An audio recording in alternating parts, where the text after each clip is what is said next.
Thank you very much. Good afternoon, everybody. What a glorious day this is today.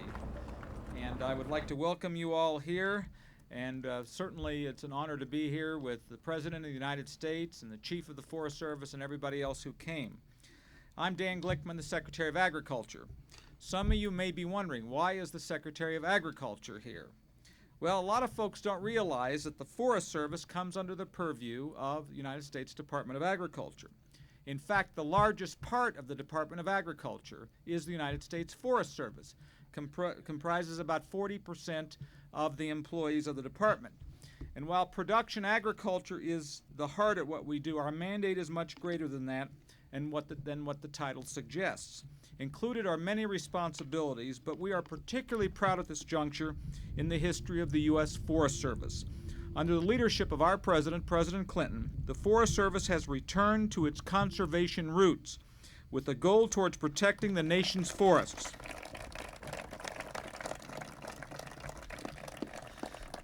And I could outline 100 examples of how it's changed, but I would just say a couple things. From the Northwest Forest Plan that ended years of gridlock over the spotted owl to the new forest restoration efforts in the Columbia River Basin and the Sierra Nevada, this administration has returned management of the nation's forests to the sustainable tradition established by President Teddy Roosevelt. Teddy Roosevelt envisioned a 20th century that recognized the importance of protecting and preserving our fragile natural resources. Today, as we embark on a new century, President Clinton reaffirms the environmental ethics set forth by TR and the environmental community that championed the nation's forests. In building upon this legacy, this administration seeks to reflect the desires of the people to whom these forests belong. In fact, since we instituted a moratorium on road building in the national forests, we've received 80,000 public comments, the vast majority of which have been in favor of continuing down the roadless road. And to ensure that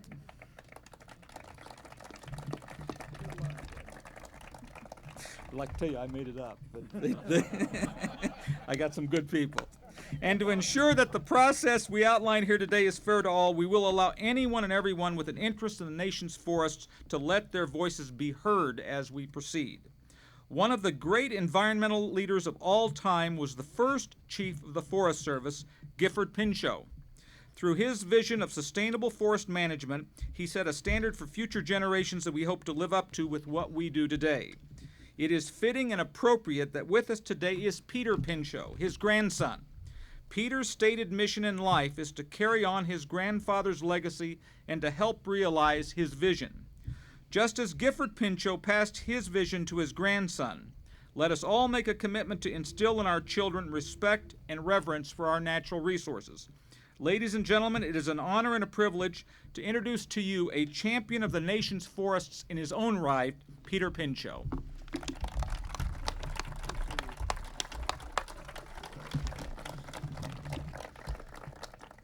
Thank you very much, Mr. Glickman. I'm deeply honored to be here today. The tradition of forestry and conservation runs deep in our family.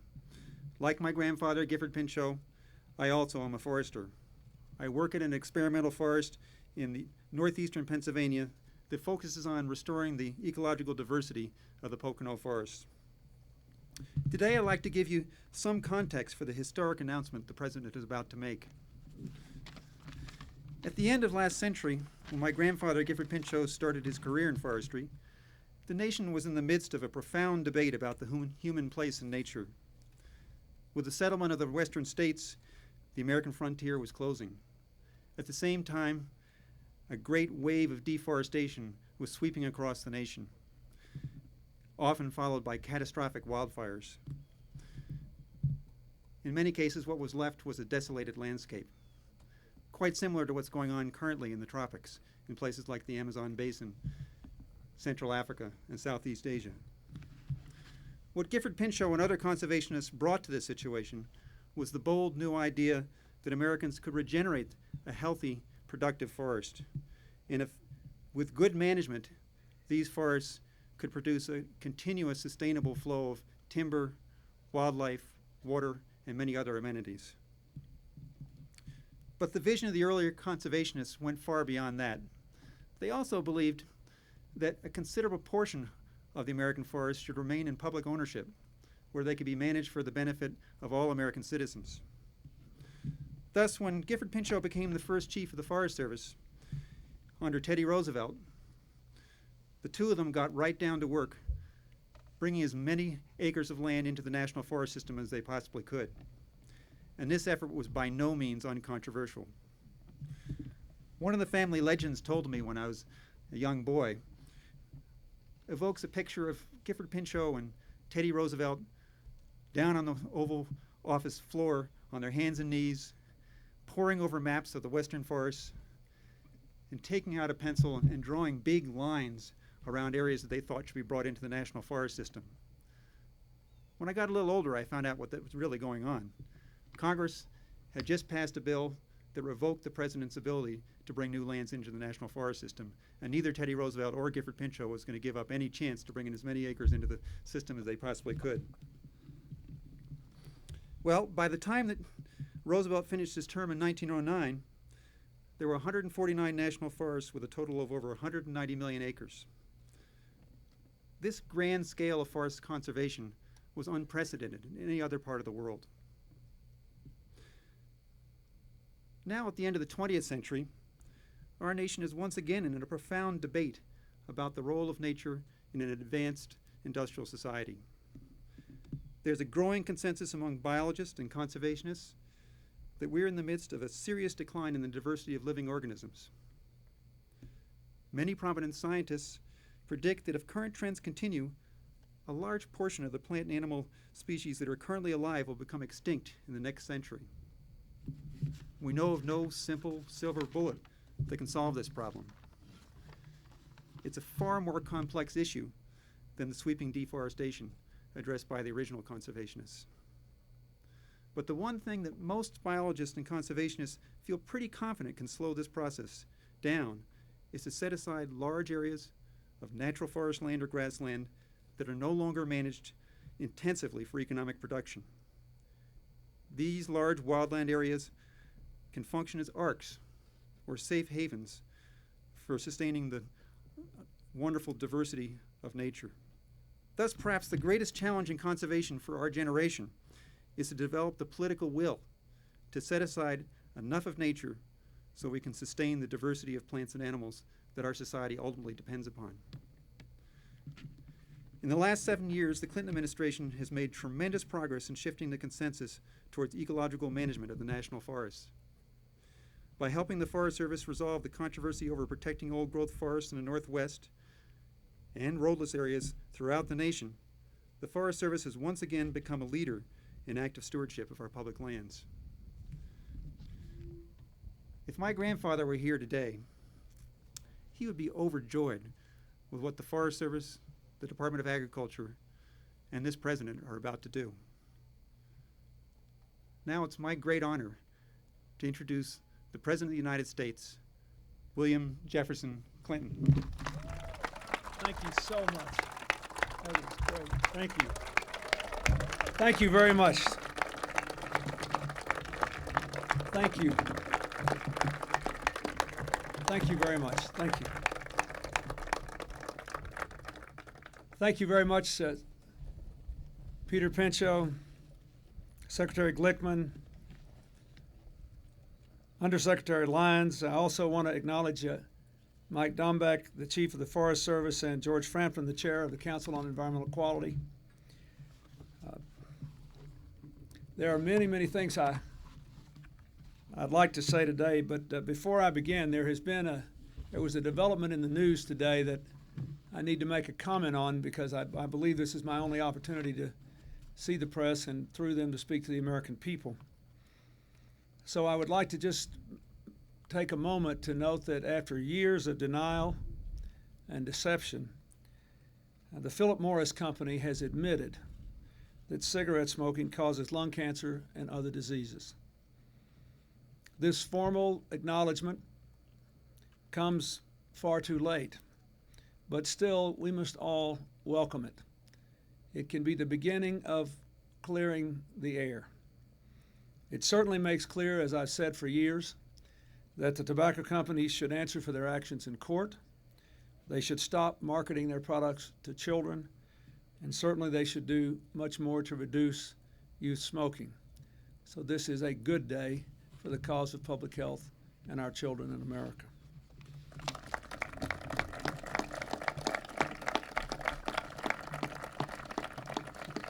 Now, Peter talked about his grandfather and Theodore Roosevelt. One of my proudest possessions, some of you know I collect old books about America. I just finished reading a fascinating account by Frances Perkins, the first woman to serve in the cabinet, who was President Franklin Roosevelt's labor secretary during his entire tenure, about her 35-year relationship with Roosevelt. But one of my proudest old American books is a first printing of the proceedings of the very first Governor's Conference, held at the invitation of Theodore Roosevelt in 1908. The subject was the conservation of America's natural resources. In my private dining room at the White House, I have a picture of Theodore Roosevelt and all those governors, signed by all the governors with whom I served in 1992 when I was elected president. That first Governor's Conference remains one of the most important ever held in the White House. So much of what we've done as a nation to conserve our natural resources stems from that day. Peter's grandfather was the guiding spirit behind that conference. Theodore Roosevelt himself said of Gifford Pinchot, "If it hadn't been for him, this conference neither would have nor could have been called." Gifford Pinchot used to say that we must prefer results to routine. I like that a lot. And let me say that, in my view, no one illustrates that principle in our public life today better than Mike Dombeck, who's done such a remarkable job of returning the Forest Service to the vision of stewardship on which it was founded. And I thank you, sir. Thank you.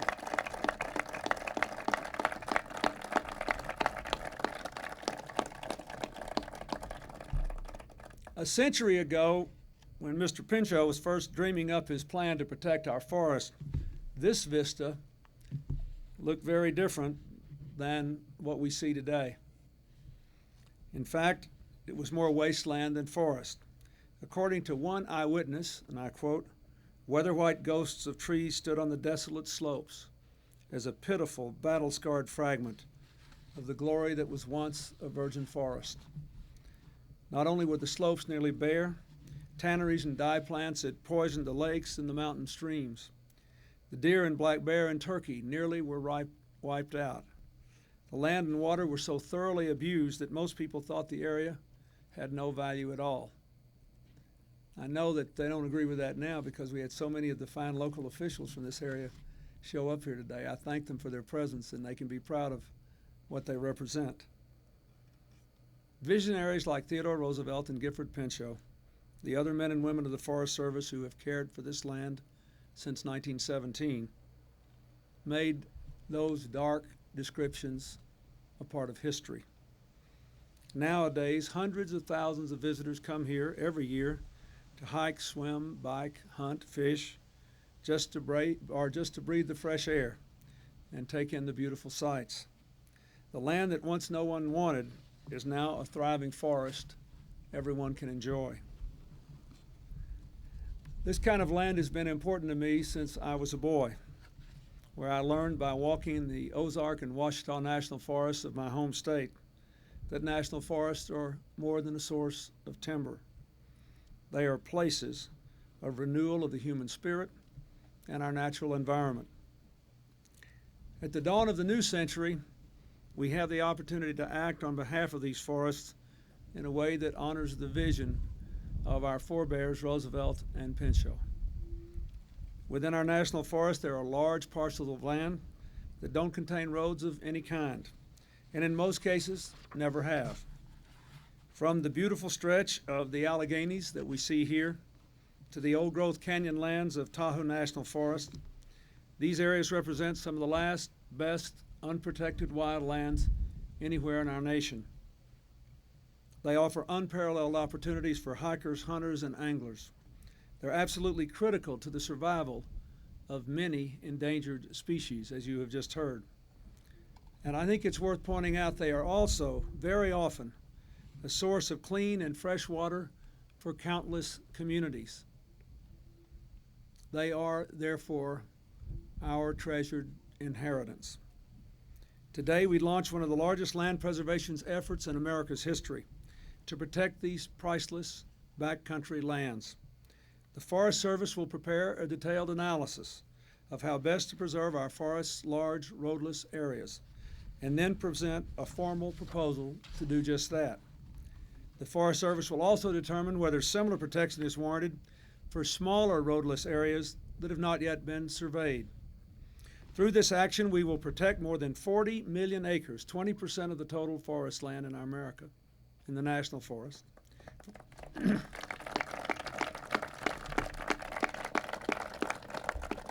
From activities such as new road construction, which would degrade the lands.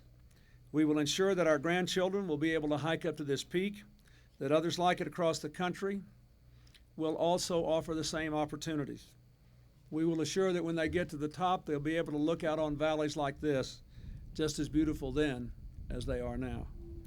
We will live up to the challenge Theodore Roosevelt laid down a century ago to leave this land even a better land for our descendants than it is for us. It is very important to point out that we are not trying to turn the national forests into museums. Even as we strengthen protections, the majority of our forests will continue to be responsibly managed for sustainable timber production and other activities. We are once again determined to prove that environmental protection and economic growth can and must go hand in hand. Let me give you an example, because I've seen a lot of people already saying a lot of terrible things about what I'm doing today and how it is going to end the world as we know it. This initiative should have almost no effect on timber supply. Only 5% of our country's timber comes from the national forest.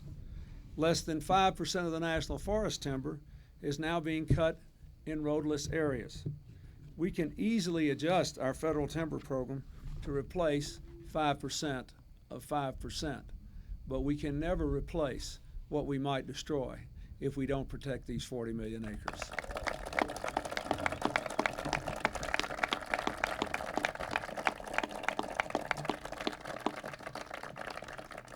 As the previous speaker said, today's action is the latest step taken under the administration of Vice President Gore and me to expand our children's natural treasures. Over the past 6.5 years, we protected millions of acres from the Yellowstone to the Everglades, from the ancient redwoods of the headwaters to the Red Rock Canyons of Utah.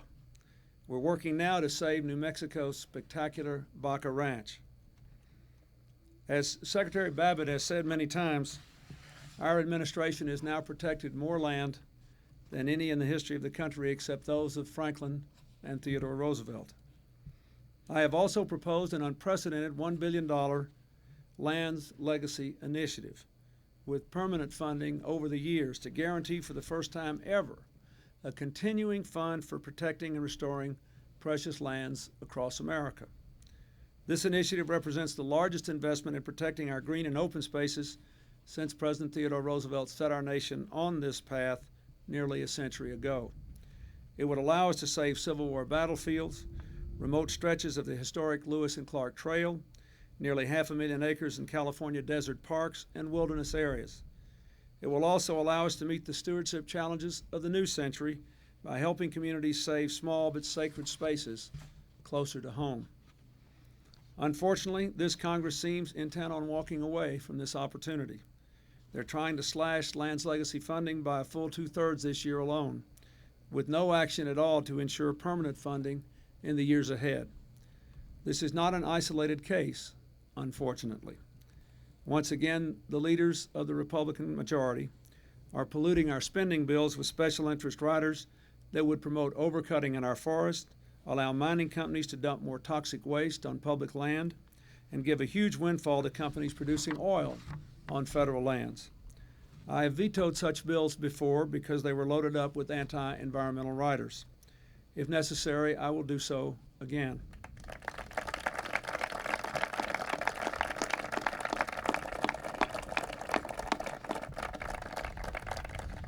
So as Congress completes its work on the Interior Bill, again I ask the leadership to send me a clean bill that adequately funds the Lands Legacy Initiative and other priorities.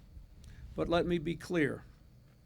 If the Interior Bill lands on my desk looking like it does now, I will give it a good environmental response. I will send it straight back to the recycling bin.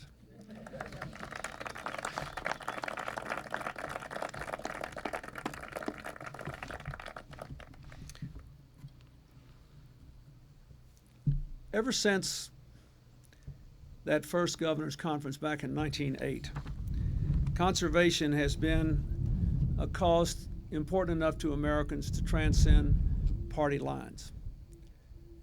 I hope somehow we can make it a bipartisan, even a nonpartisan issue again. Theodore Roosevelt was a great Republican president.